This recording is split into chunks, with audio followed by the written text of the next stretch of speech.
बहुत समय पहले की बात है।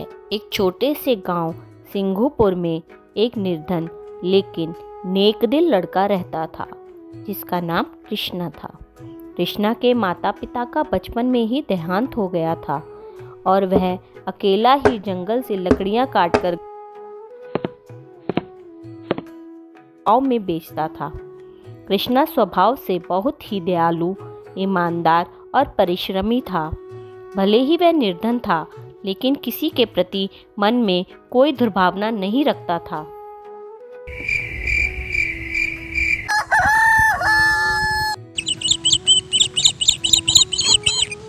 एक दिन जब कृष्णा जंगल में लकड़ियां काट रहा था तो उसने देखा कि एक बूढ़ा साधु एक बड़े पत्थर के पास बैठा था। साधु बहुत थका और भूखा लग रहा था।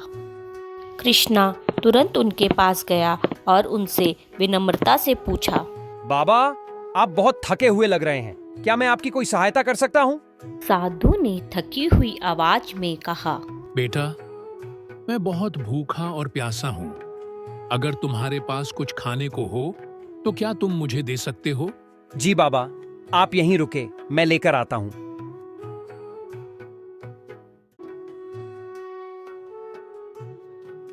कृष्णा के पास केवल एक सूखी रोटी और थोड़ा सा गुड़ था, लेकिन उसने बिना सोचे समझे वह साधु को दे दिया। परंतु बेटा, तुम्हारे पास बस यही एक रोटी है। यदि वह भी तुम मुझे दे दोगे तो तुम क्या खाओगे? कोई बात नहीं बाबा, आपको भूख लगी है, कृपया आप ये खा लीजिए, मैं घर जाकर खा लूंगा। साधु ने प्रेम पूर्वक भोजन किया और फिर अपनी झोली से एक चमकती हुई पोटली निकाली। बेटा, तुम बहुत नेकदिल और दयालु हो। मैं तुम्हें यह जादुई पोटली देता हूँ। जब भी तुम इसे खोलोगे और कोई इच्छा करोगे, यह पूरी हो जाएगी। लेकिन याद रखना, लालच मत करना।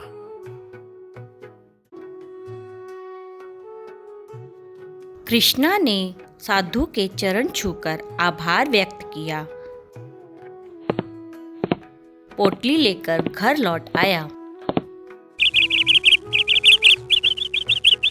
रात को कृष्णा ने पोटली को खोला और धीरे से कहा, बहुत भूख लग रही है, सुबह से कुछ नहीं खाया, पेट में जोर से चूहे कूद रहे हैं। काश मेरे पास स्वादिष्ट खाना होता। अगले ही पल पोटली से गर्मा गर्म भोजन प्रकट हो गया। रोटी, सब्जी, दाल, चावल, मिठाइयाँ और फल इत्यादि। अरे वाह, यह तो सच में जादुई है। धन्यवाद साधु महाराज, आपका बहुत बहुत धन्यवाद। कृष्णा खुशी से उछल पड़ा और स्वादिष्ट भोजन करने लगा।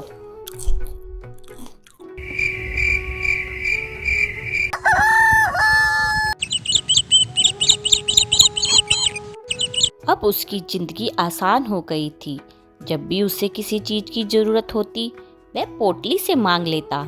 लेकिन कृष्णा सादगी और ईमानदारी से जीवन बिता रहा था।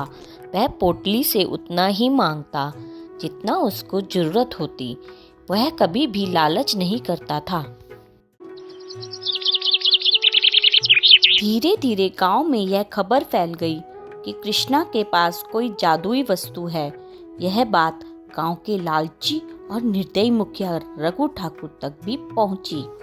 रघु ठाकुर सोचने लगा, अरे वाह, अगर यह पोटली मेरे हाथ लग जाए तो मैं सबसे अमीर आदमी बन सकता हूँ। जाओ, अभी जाकर अपने आदमियों को बुला कर लाओ। रघु ने अपने गुंडों को बुलाया और कहा, हमें किसी भी हालत में वह पोटली चाहिए। आज रात चुपचाप कृष्णा के घर में घुसकर उसे चुरा लो।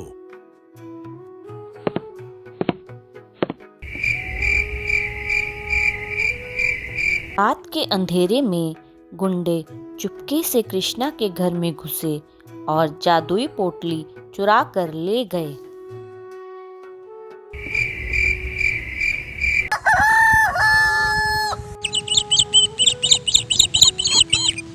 सुबह जब कृष्णा उठा, उसने पोटली को अपनी जगह पर ना देखकर घबरा कर कहा, अरे मेरी पोटली कहाँ गई? अब क्या होगा? अगर पोटली किसी गलत हाथ में लग गई तो क्या होगा? कृष्णा का मन बहुत व्याकुल हो गया, लेकिन उसने हिम्मत नहीं हारी और पोटली ढूंढने के लिए गांव में निकल पड़ा।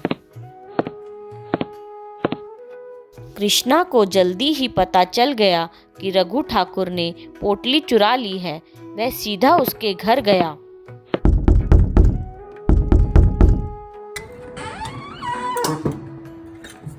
मुखिया जी, आपको शर्म आनी चाहिए। आपने मेरी पोटली चुराई है। यह गलत बात है। आप मेरी पोटली वापस कर दीजिए। अरे लड़के, अब यह पोटली मेरी है। तू गरीब ही ठीक था। अब मैं इस पोटली से अमीर बनूंगा। तू जा, जंगल में लकड़ियां काट, वहीं तुझे भाता है। रघु ने पोटली खोली और चिल्लाया, सुन पोटली, मुझे ढेर सारा सोना चाहिए, जिससे मैं और अमीर बन सकूं। पूरे गांव में मुझ जैसा और कोई भी अमीर न हो। पोटली से सोने के सिक्के गिरने लगे। उसकी आंखें चमक उठी। वाह, अब मैं राजा की तरह रहूंगा।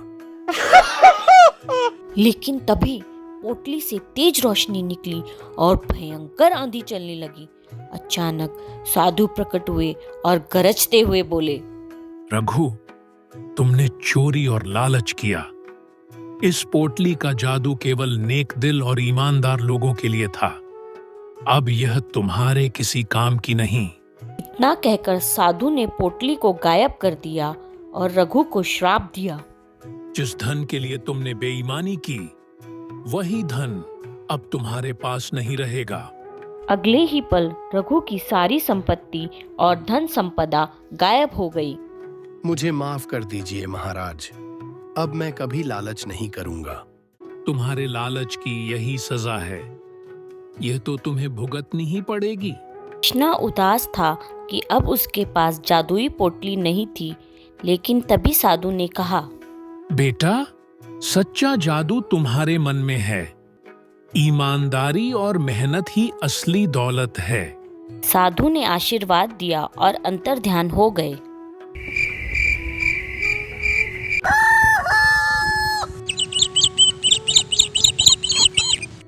साधु के जाने के बाद कृष्णा ने खुद को और भी मजबूत बना लिया।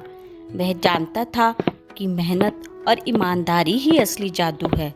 उसने जंगल में जाकर फिर से लकड़ियां काटनी शुरू की, लेकिन अब उसकी मेहनत और लगन पहले से कई गुना बढ़ चुकी थी। कृष्णा की मेहनत अब रंग लाने लगी थी।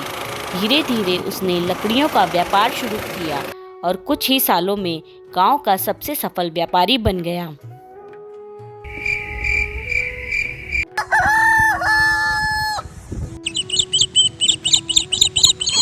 एक दिन जब कृष्णा अपने काम में व्यस्त था, तभी अचानक जंगल में तेज रोशनी चमकी और वही बूढ़ा साधु एक बार फिर से प्रकट हुआ। कृष्णा आश्चर्यचकित रह गया और हाथ जोड़कर बोला, बाबा, आप यहाँ? हाँ बेटा, मैं तुम्हारी परीक्षा लेने आया था। मैं देखना चाहता था कि जादुई पोटली के बिना भी तुम मेहनत करोगे या नहीं, और तुमने सिद्ध कर दिया कि तुम असली हीरे हो। फिर से साधु ने अपनी झोली से एक और पोटली निकाली। यह तुम्हारे लिए है कृष्णा। बाबा, मुझे अब किसी जादू की जरूरत नहीं है। मैंने सीख लिया है कि सच्चा जादू मेहनत और ईमानदारी में है। बिल्कुल सही। लेकिन यह पोटली तुम्हारे लिए इनाम है। यह कोई साधारण पोटली नहीं है। इसमें सिर्फ धन नहीं, बल्कि ज्ञान और अच्छाई का आशीर्वाद है।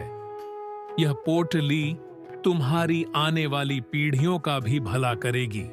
कृष्णा ने भावुक होकर साधु के चरण छुए और पोटली स्वीकार की।